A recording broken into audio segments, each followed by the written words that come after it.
talk about how can you log out of your account on your Braid app.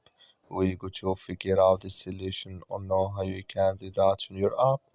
So you just follow these ways, then it's going to work with you. All you have to do in first, you just go here above this sign, click on it.